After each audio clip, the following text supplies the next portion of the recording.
Hello.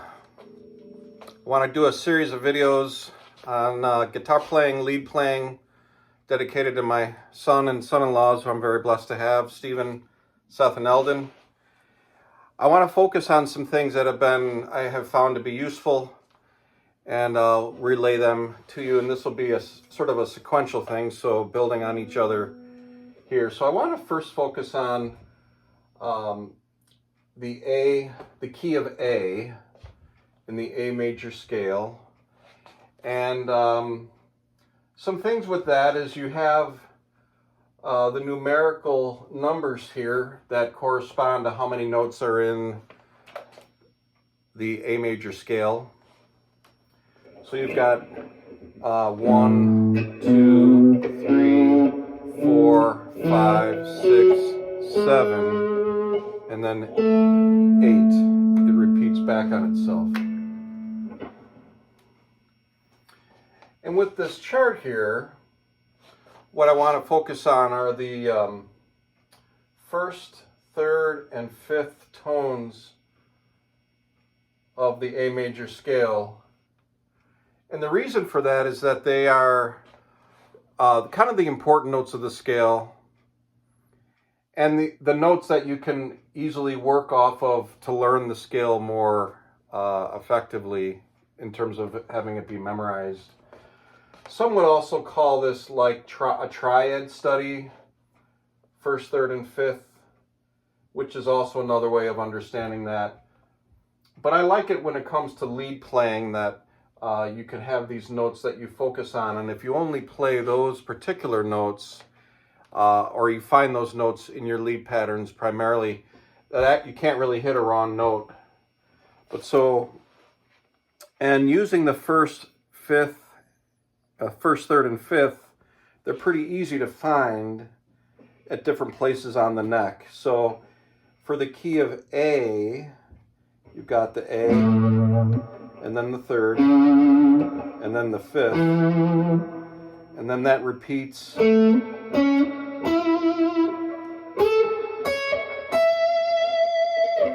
up and down the neck. And you can actually sound pretty good just playing those notes if you play over an A major chord.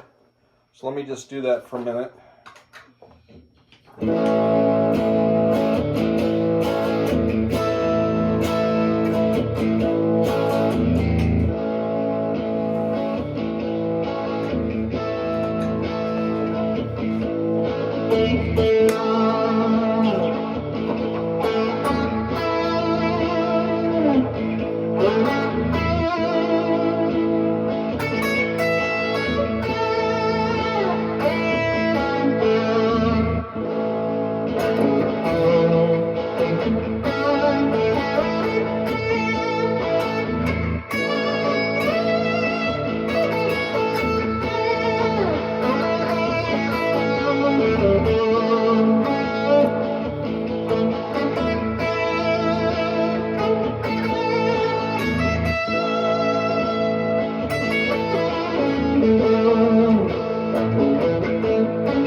So you can see that for the A major scale, you play those first, thirds, and fifths, you can cover a lot of ground and cover a lot of territory.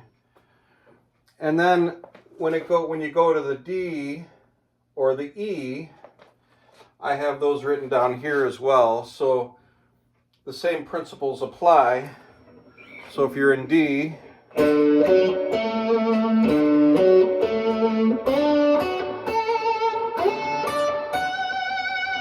or E,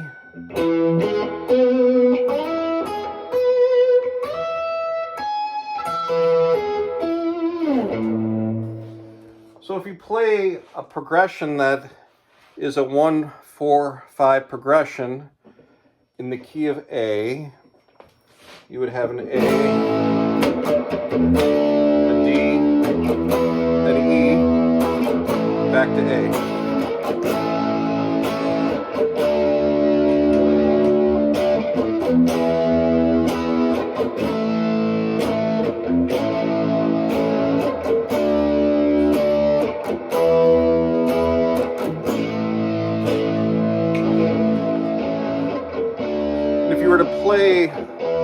pattern, lead pattern over that using the first, thirds, and fifths.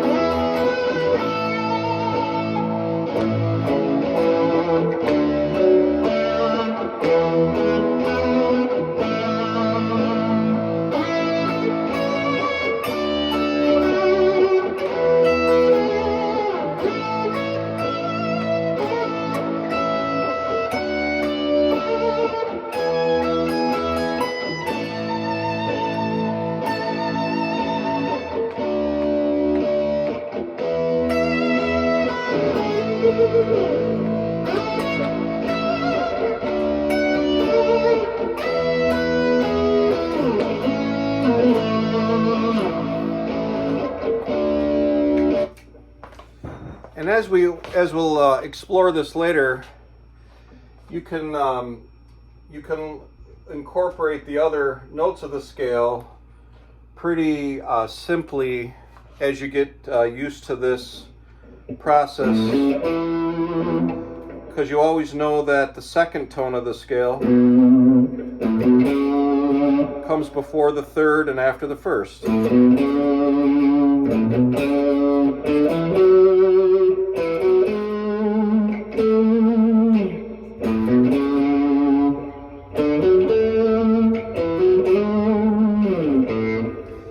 Or you know that the seventh comes right below the A tonic note.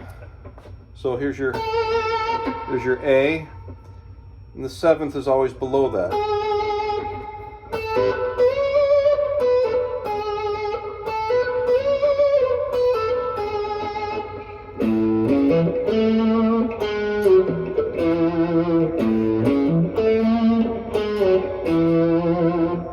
But if you land on a third or a fifth, those other notes kind of complement the rest of the lead. So the way I would learn these shapes is to think of them as triads. So you have your A triad here, and then it goes up to the fifth fret, and you have another one here, and then you have another one here, and then it repeats. So that would be like this.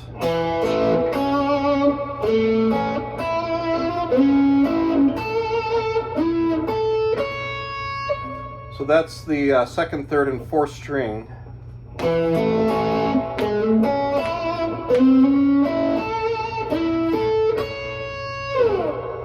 And the D is the same way.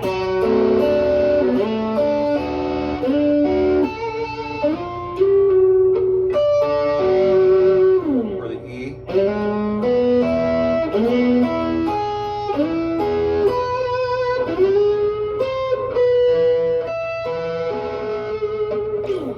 So those are the second, third, and fourth strings. The top three strings, you can also do that.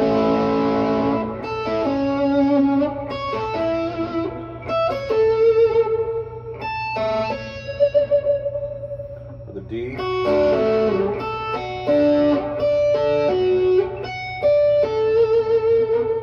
Or the E.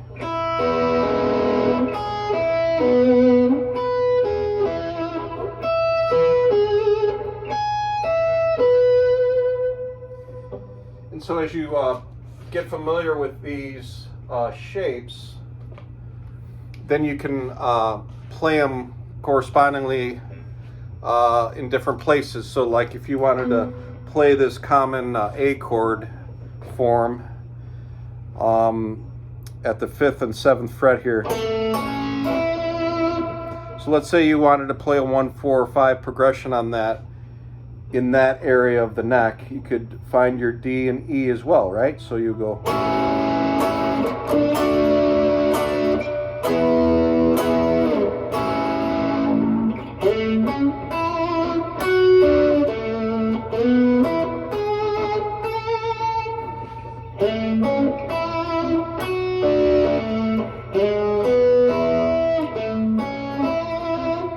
Or if you wanted to play it higher,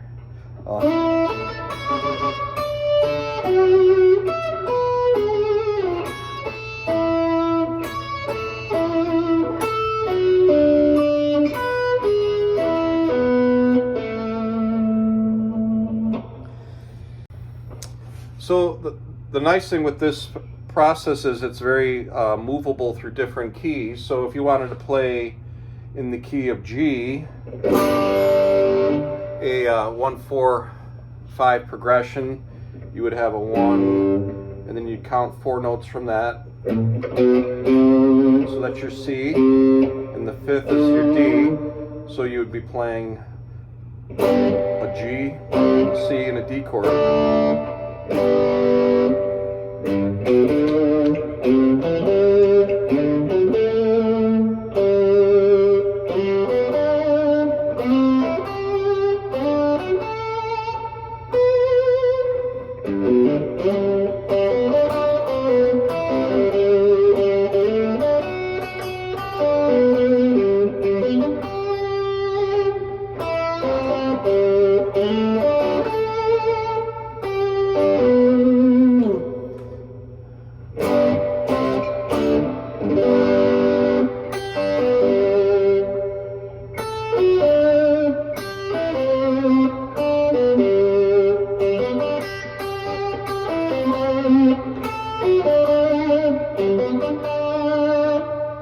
So you'd work on those same forms, you would just move them to the appropriate area for that key change. But the principles are the same and the intervals are the same on the neck. So your third will always be a string forward and a fret below. So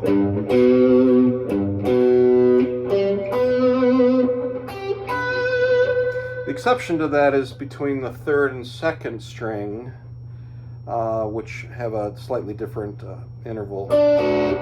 So it's not below, but it's just side by side.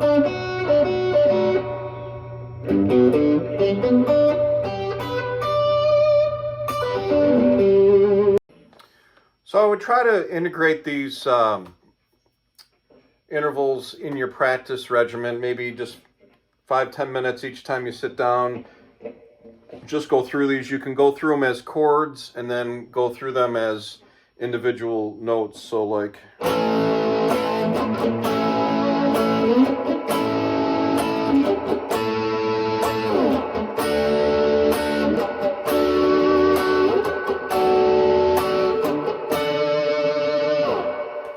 get those shapes under your fingers. You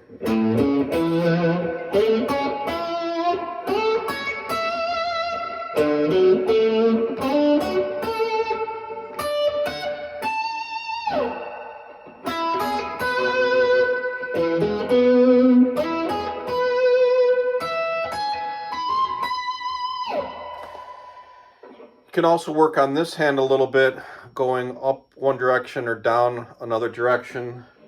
So like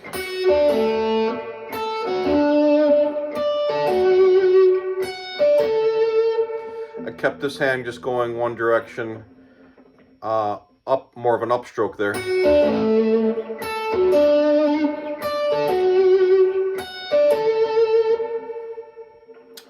Or the other direction.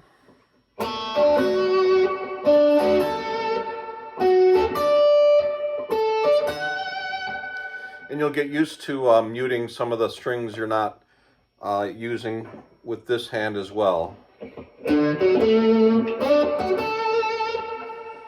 So I hope you enjoyed that first lesson. Give it a try. If there's any questions on it, definitely reach out.